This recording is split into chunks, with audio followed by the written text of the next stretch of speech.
As a Filipino martial artist who trains a lot in counter cutting, and I've done it for a long time, so I'm not planning on stopping, I do believe in being thrust centric as far as knife combatives go.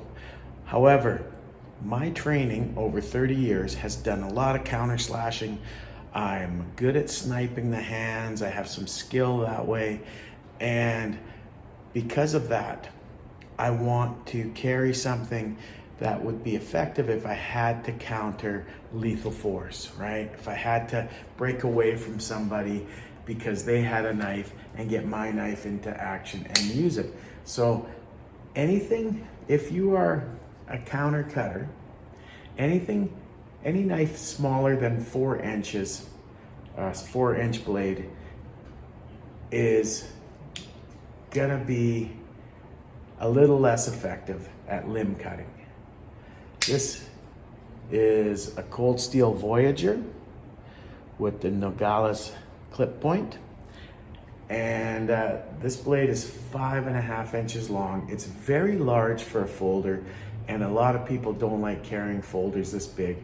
But as a Filipino martial artist, I think this folder is one of the most effective folders I own for counter cutting. This performed really well slashing through that thick buffalo hide on my heavy bags. That stuff was tough, and I could even slice it with snap cuts with this style of blade. The inward curve of the hawk's bills also worked really well. So my both my handmade knives with that sharpened back edge were really good for cutting on through that heavy material. But out of my production knives, this one was the best at cutting. So it's the one I'm carrying today. And the other thing I like is I have a very close facsimile for training.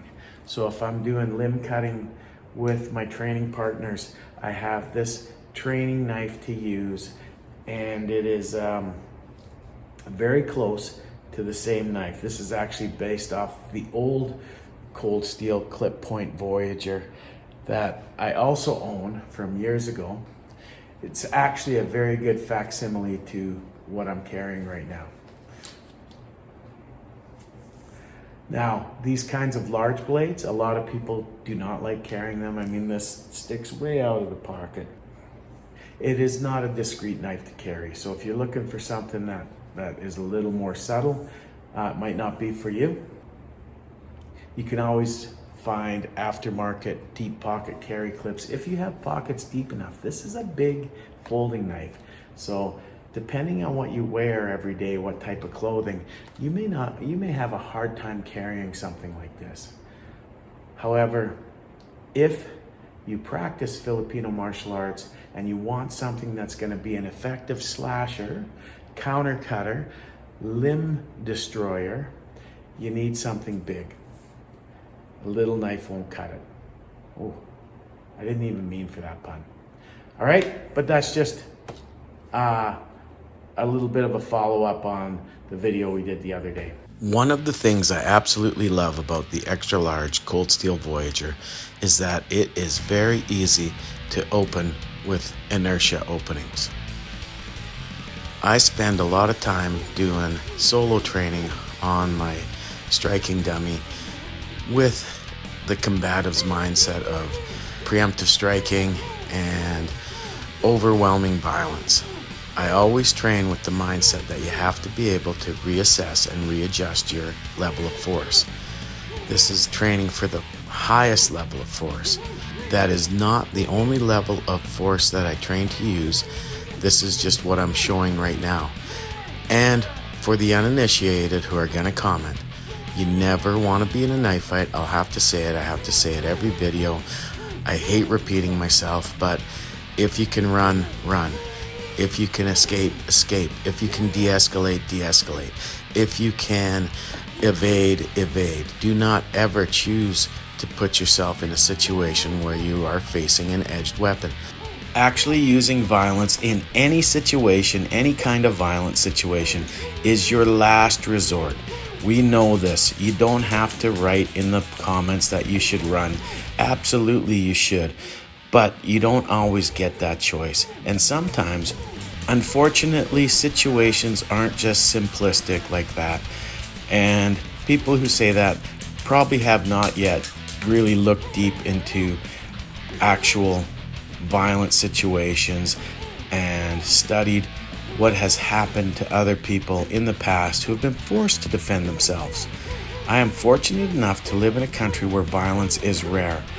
However, unfortunately, since the 1950s, violent crime in my country has tripled.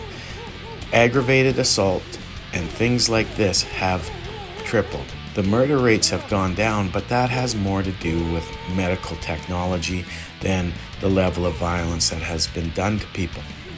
But it is very unlikely that I will get into a situation where this level of force that I'm doing on this dummy would be appropriate. But I do train it, and I've known many people who have had to face lethal level force in their lives, who have had to face weapons, who have had to face worst case scenarios. So I know it does happen within my circle of friends, within my circle of associates. I have had many experiences that have taught me how unsafe and unpredictable human beings are, and that you or I may have to be our own first responders at any given moment. This is one of the main reasons I train to have multiple force options.